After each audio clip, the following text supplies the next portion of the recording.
నా పేరు జక్కుల మల్లయ్య, హుజూర్ నగర్ పట్టణ కాంగ్రెస్ పార్టీ ఉపాధ్యక్షుడిని. నేను కాంగ్రెస్ పార్టీ నుండి ఉత్తమ్ సారు నాకు ఒక అభయం ఇచ్చిందంటే, గతంలో నేను ఇంత మునుపు పార్టీలు ఎన్ని మారినా ఎంతమందిని మారినా మారకుండా కాంగ్రెస్లోనే ఉన్నా. నేను కాంగ్రెస్లోనే ఆయన ఏది చెప్పినా చేస్తును, ధర్నాలు కానీ ఏదైనా కానీ.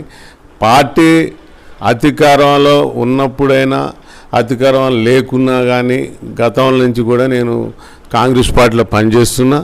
గతంలో మొన్న పోయిన ఎలక్షన్లో మున్సిపాలిటీలో పోటీ చేసినాం, ఒక 6 ఓట్లతోటి కౌన్సిలర్గా పోయినాం. మళ్ళీ తర్వాత పిఎస్సి దాంట్లో డైరెక్టర్గా మా ఆడోళ్ళు మా బాబు ఇద్దరు గెలిచిరు. అయినా అప్పుడు కాంగ్రెస్ ప్రభుత్వం లేకున్నా కానీ అందరూ కూడా కాంగ్రెస్లో ఉన్నోళ్ళు టీఆర్ఎస్లో పోయారు. నాకు సారు మేడం మీద నమ్మకంతో నేను అంతే ఉన్నా. టీఆర్ఎస్ ప్రభుత్వం మాటలు చెప్పింది కానీ టీఆర్ఎస్ ప్రభుత్వం చేసిందే లేదు. అంతకుముందు ఉత్తమ్ కుమార్ రెడ్డి ఒక తొండలు గుడ్లు పెట్టే ఏరియా ఎక్కడైనా సరే గుళ్ళు నాటికి ఆ లిఫ్టులు ఇచ్చి నియోజకవర్గంగా అన్ని లిఫ్టులు ఇచ్చి సాగు చేసి ఇలా ఆ ఏరియా సత్యశ్యామలు చేసిరు. ఇప్పుడు ఉత్తమ్ కుమార్ రెడ్డి ఆ ఏరియాకు పోతే ఎక్కడైనా సరే ఒక గుట్ట కానీ ఈ గుడ్లు కానీ ఏం ఆపడవు, సత్యశ్యామలంగా ఉన్నది. ఆయన మీద అభిమానంతో మొన్న కూడా ఏకగ్రీయంగా పోటీ కూడా సరిపోకోకుండా ఏకగ్రీయంగా గెలవడం జరిగింది. ఆయన 6 గ్యారంటీలు కూడా అమలు చేస్తున్నారు, ఒక్కొక్కటి అమలు చేసుకుంటూ వస్తున్నారు. ఇప్పుడు ప్రభుత్వాల్లో వాళ్ళే చేస్తున్నారంటే ఏమి చెప్పడానికి సందు దొరక్క రైతు బంధు వేయట్లేదు, రుణమాఫీ చేయట్లేదు. రుణమాఫీ చేసిరు, 2 లక్షల వరకు రుణమాఫీ చేసిరు, 2 లక్షల పైన ఉన్న వాళ్ళకే చేయలే. రైతు బంధు విలేజాలకి మొన్న వేసిరు, విలేజాలకు గినక మొన్న వేసి ఇప్పుడు నిన్న మొన్న 2 ఎకరాలకి 3 ఎకరాలకి ఇప్పుడు మొత్తం కంప్లీట్గా ఇచ్చేటట్టుగా పథకాలు వసూలు చేసారు. ఇప్పుడు కూడా 4 ఎకరాలు 3 ఎకరాలు ఉన్న వాళ్ళు పడ్డాయి, నిన్న ఎలా పడ్డాయి. అది కంపల్సరీ అన్న పథకాలు కంపల్సరీ వాళ్ళు అమలు చేస్తూనే ఉన్నారు. వీళ్ళేదో ఊకోలేక ఏదో ఒకటి బురద జల్లాలా జల్లాలని చేస్తున్నారు. అది కరెక్టే కాదు. అదే రాజశేఖర రెడ్డి చేసిన పథకాలు ఇప్పటికి కూడా జనాలలో మర్చిపోలే. ఈ కేసీఆర్ ప్రభుత్వం వచ్చి అది చేస్తాం ఇది చేస్తాం, రుణమాఫీ అని రైతు బంధు అని అదని ఇదని చేసింది ఏం లేదు. అప్పులు తెచ్చిపెట్టిరు. సోనియా గాంధీ తెలంగాణ రాష్ట్రానికి ఇస్తే ఇప్పుడు మన కేసీఆర్ దాన్ని వినియోగించుకొని పామోదులు అవి కట్టుకుంటూ ఆయన బిడ్డ కొడుకు అల్లుడు వాళ్ళ స్వార్థం కొరకు వాళ్ళు సొమ్ము సంపాదించుకోవడం తప్పితే ఇక్కడ జనాలకు చేసింది ఏం లేదు. ఒక అప్పులో తెలంగాణ చేసి పెట్టిండు ఇప్పుడు కేసీఆర్. వాళ్ళు అంత తేలిగ్గా నమ్మే పరిస్థితి లేదు. కేసీఆర్ మాయ మాటలు గారడి ఇని 10 సంవత్సరాలలో ఇసుకొచ్చి కాంగ్రెస్ ప్రభుత్వాన్ని ఎన్నుకొని గెలిపించారు. కానీ దాన్ని ఈ కాంగ్రెస్ ప్రభుత్వం కంపల్సరీ మళ్ళా 10 సంవత్సరాలు ఇదే కాంగ్రెస్ ప్రభుత్వం ఉంటుంది. కేసీఆర్ ప్రభుత్వం అడ్రస్ లేకుండా పోతుంది. అట్లా మొన్ననే ఈ నెక్కర్కాన్లో కవిత దొరికింది. వీళ్ళని కూడా గెలుకుతున్నారు. ఈ బ్యారేజీ కనుక కాళేశ్వరం బ్యారేజీ ఇవన్నీ గెలుకుతున్నారు. ఆ డబ్బులు అవన్నీ ఎట్లా ఉన్నాయో ఏందో ఎడిపోయినాయో మొత్తం కూడా తెలుసు జనాలకి, గెలుగుతున్నారు. వీళ్ళని కూడా కేసీఆర్ బిడ్డను పంపించినట్టుగా వీళ్ళు ముగ్గురు కూడా కంపల్సరీ జైల్లోకి పోతారు, లెక్క అడుగుతారు, దాన్ని నెత్తితో కూడా తీరుస్తారు కాంగ్రెస్ ప్రభుత్వం. ఇక ఆగేదేం లేదు. వీళ్ళు అడగటానికి అవకాశం లేకుండా చేస్తారు. వీళ్ళు ఏదో అంచెలంచె అది చేయలేదు ఇది చేయలేదు అని చెప్పని వీళ్ళు అంటున్నారు. కానీ వాళ్ళు ఈ మాటలు నమ్మే ప్రభుత్వం లేదు జనాలల్లో. మొన్నటిదాకా కొద్దిగా ఆలోచించి వెనకముందు రైతు బంధు అయిపోతానికి రైతు బంధు వేయలేదు, రైతు రుణమాఫీ చేయలేదు. ఈయన 1,00,000 రూపాయలు మాఫీ చేయాలంటే 10 సంవత్సరాల నుండి కూడా చేయలేదు. అదే విధంగా ఇప్పుడు కూడా నేనేమంటున్నానంటే ఇక కాంగ్రెస్ ప్రభుత్వాన్ని ఈ ఢీకొనేది లేదు. మళ్ళా ఇప్పుడు కేసీఆర్ ఏమో నిలబడేది ఏం తప్పలేదు. రేపు ఎలక్షన్లో కూడా రేపు మేనిఫెస్టో కూడా చెప్పారు. ఈ ఎలక్షన్లల్లో ఓటు కూడా డిపాజిట్ కూడా తక్కువకుండా ఈ తెలంగాణ రాష్ట్రంలో డిపాజిట్ కూడా తక్కువకుండా కేసీఆర్ ప్రభుత్వాన్ని ఓడిస్తారు కంపల్సరీ. ఏంటంటే మాకు ఇక్కడ నియోజకవర్గంగా సైదిరెడ్డి ఉండేది మునుపు. సైదిరెడ్డి ఇక ఆయన చెప్పాల్సిన అవసరం లేదు. ఇక అంజన కాడికి దోసుకున్నాడు, అంజన కాడికి దోసుకొని ఆధారపడ్డాడు. ఇక సైదిరెడ్డి వచ్చి ఇక నిలబడేదే లేదు.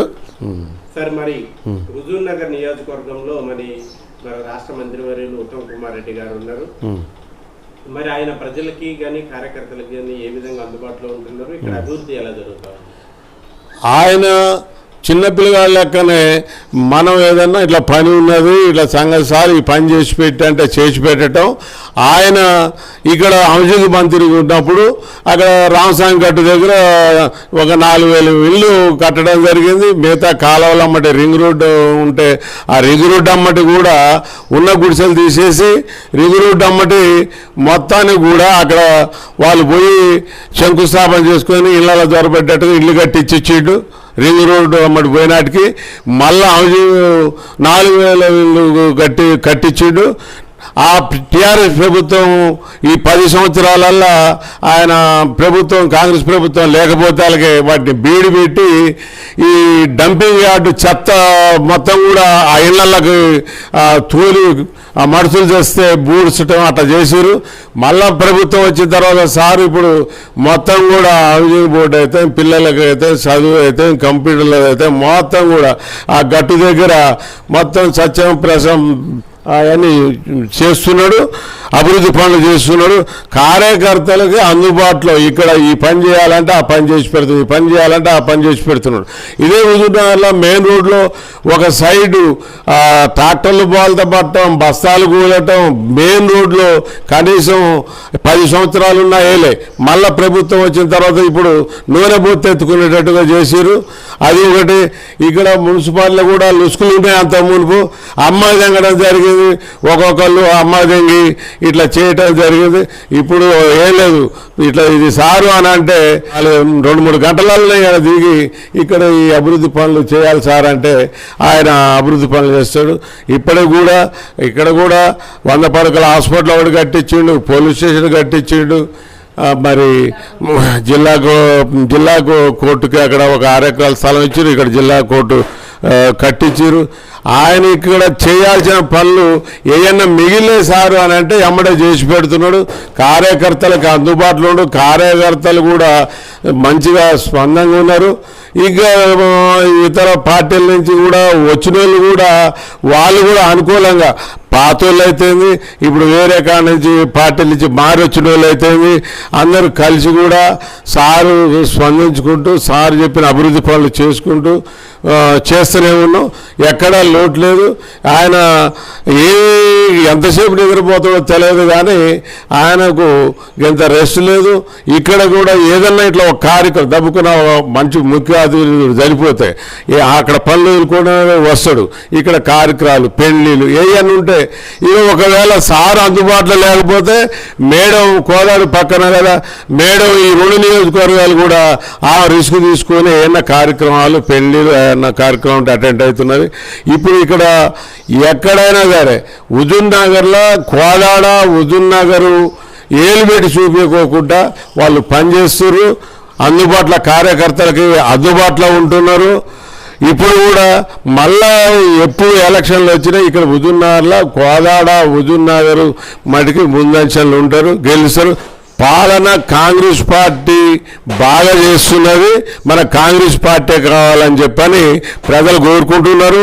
ప్రజలు ఇల్లు లేని వాళ్ళకి ఇల్లు కట్టించి ఇవ్వటం, ఇల్లు స్థలం ఉన్నోడికి ఇందిరమ్మ ఇల్లు 5 లక్షలు ఇస్తున్నారు.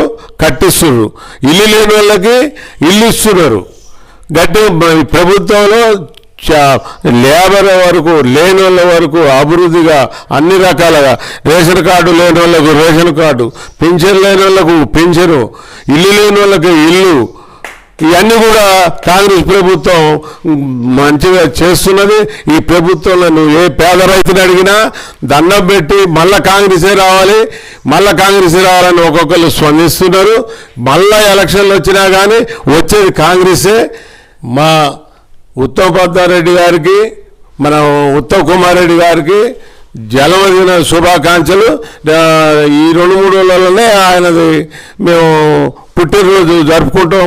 భారీ ఎత్తున అన్ని గుళ్ళల్లో కూడా పూజ చేపించి వాళ్ళ జన్మదిన శుభాకాంక్షలు చెప్పుకుంటూ మేము పూజలు జరిపిస్తాం అన్ని గుళ్ళల్లో కూడా. మా భవిష్యత్తు కార్యక్రమం, నేను ఈ రాజకీయాలకి ఫస్ట్ రాలేదు. నేను ఒక వ్యవసాయ రైతు కాడి నుండి వ్యాపారం అంటే ధాన్య వ్యాపారం చేసుకుంటూ ఉన్నా. ధాన్య వ్యాపారం చేసుకుంటూ కొద్దిగా అంచెలంచెలు కొద్దిగా పెరుగుకుంటూ ఒక స్థాయిలకు వచ్చిన తర్వాత నుంచి ఇక మొదటి నుంచి కూడా ఈ కాంగ్రెస్ పార్టీ అంటే నాకు ఇష్టం. ఈ కాంగ్రెస్ పార్టీలనే కొనసాగుతున్నా. ఇప్పటికైనా సరే కాంగ్రెస్ పార్టీలనే నేను కొనసాగుతా. సారు ఏ కార్యక్రమం చెప్పినా, ఏ బాధ్యత చెప్పినా చేయటానికి నేను రెడీగా ఉన్నా.